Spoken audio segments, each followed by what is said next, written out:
to UnDivorceable. I'm PJ. And I'm Kitty. And today we have a hot topic.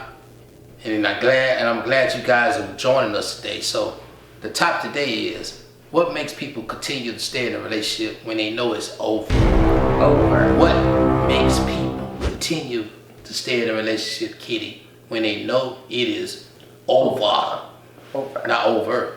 Over. Yeah, over. Over. So go ahead. All right. So what you think? The biggest thing, I guess it's kind of depending on the age, right? So I would say in the middle age group, the biggest thing that keeps people together when they know that their relationship is over is the kids. Maintaining the kids. I agree with that. I can agree to that all the way. Kids, because kids is generally the person that thought about leaving or wants to leave. They generally, you would say most people generally love their kids. Absolutely. I mean, that's if you don't love their kids, I mean, that's something wrong with that individual. Well, they would have left a long time ago. Right. They would have left a long time. I'm not saying they didn't love. You can leave and not love your kids. Let's make that clear. But staying and trying to raise the kids and be involved and be in their lives and all those things, those are very important. So yeah, I can see why a person would want to stay in a situation and be unhappy. And be unhappy. You know, because that's what it's about. You unhappy at that point. Right. You stay in a relationship and you know it's over. Right. But you're gonna stay because of the children. Right. And that goes for both men and women. You know, because the women are, you know, they're staying with someone that makes them unhappy because they want to make sure that the kids possibly are growing up in a two-parent household, and it may be something that they didn't have, or they had it and they want to make sure their children have it, so they're willing to make that sacrifice. Okay, so what are the disadvantages of staying in a situation like that with the kids, knowing that it's over?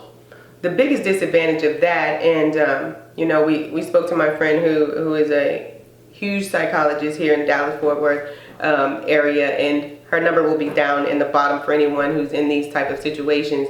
But the biggest thing is you're actually raising your children to see a dysfunctional relationship and view it as being normal. Gotcha. So what you're actually doing is perpetuating a fraud in front of the children like it's reality, but you're growing them up thinking that's a reality. So you're actually hurting the next generation of children.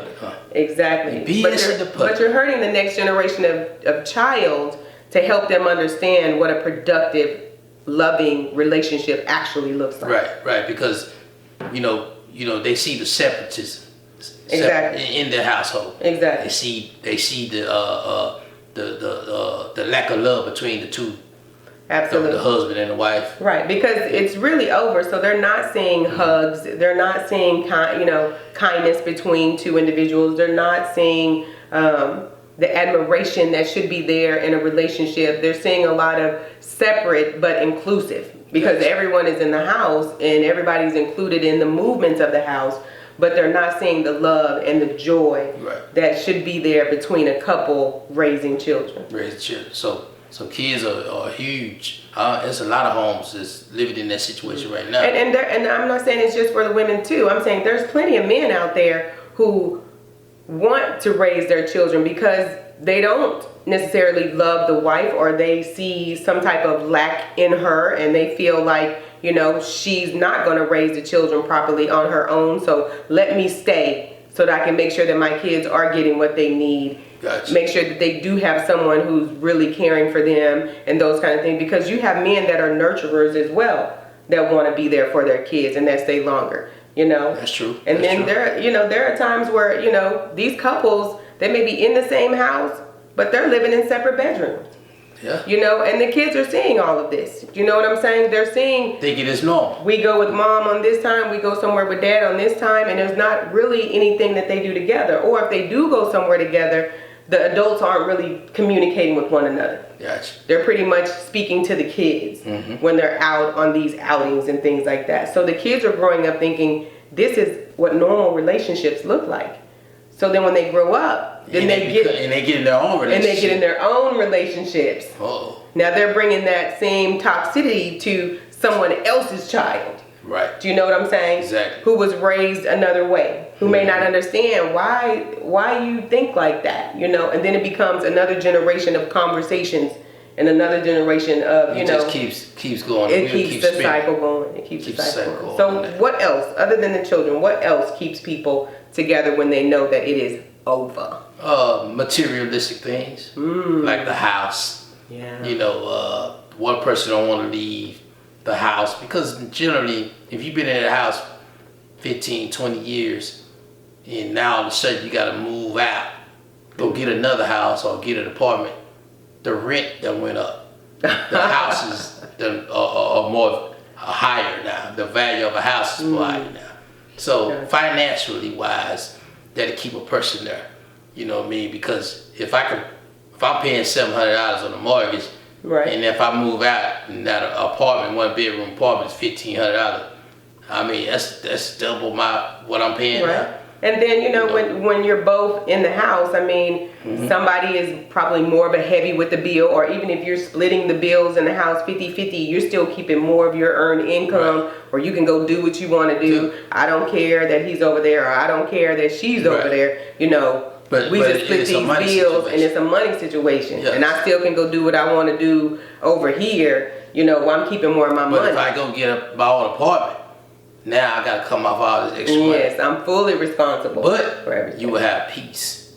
And peace is priceless. You know, because even staying in a situation unwanted, not wanting to do it, you know what I mean? Somebody don't want you no more, whatever the reason is, hey, you making a sacrifice, but you sacrificing your peace, sacrificing your sanity, you sacrificing your freedom, you sacrificing a lot of things, you know, so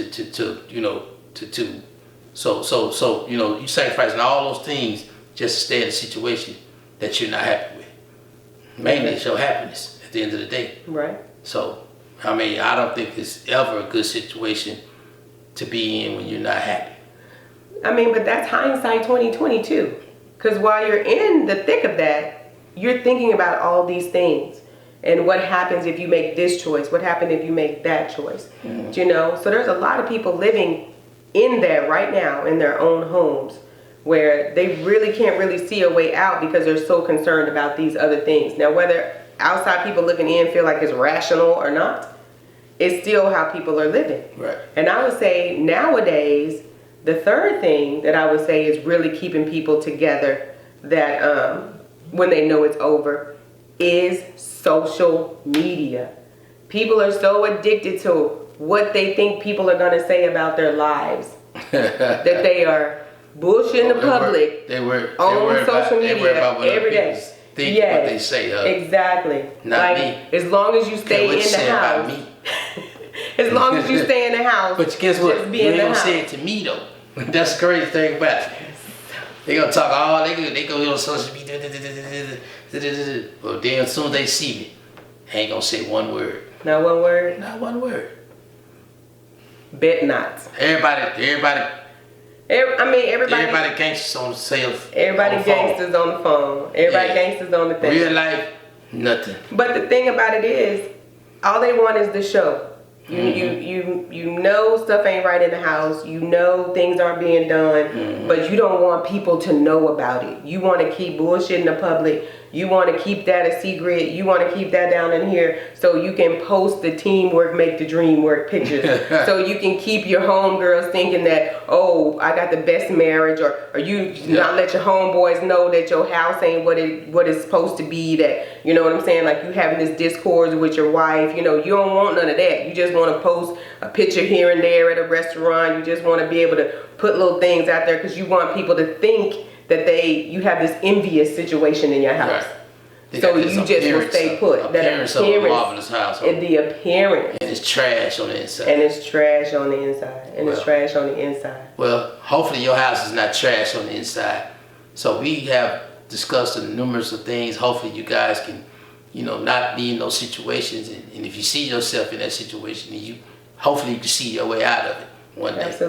Absolutely. And don't forget that therapy is good for everyone. And just like you don't have to tell anybody, but utilize that option. When things start to happen and things start to break down, you need therapy as a man and as a woman. Your children need therapy so that they can get through the changes of life that they go through. Everybody needs help and assistance to get through these life changes. Just because our parents may not have done it and our grandparents may not have done it does not mean that it's not a viable option for you these days. When you do better and know better, life could have a chance of really getting better. So, thank you again for joining PJ and Kitty on UnDivorceable. Make sure to like, comment, and please subscribe. Hit that notification bell so you get that notice every Monday, Wednesday, and Friday when a new video drops. And as always, we wish you love, peace, and togetherness. goodbye. See you later.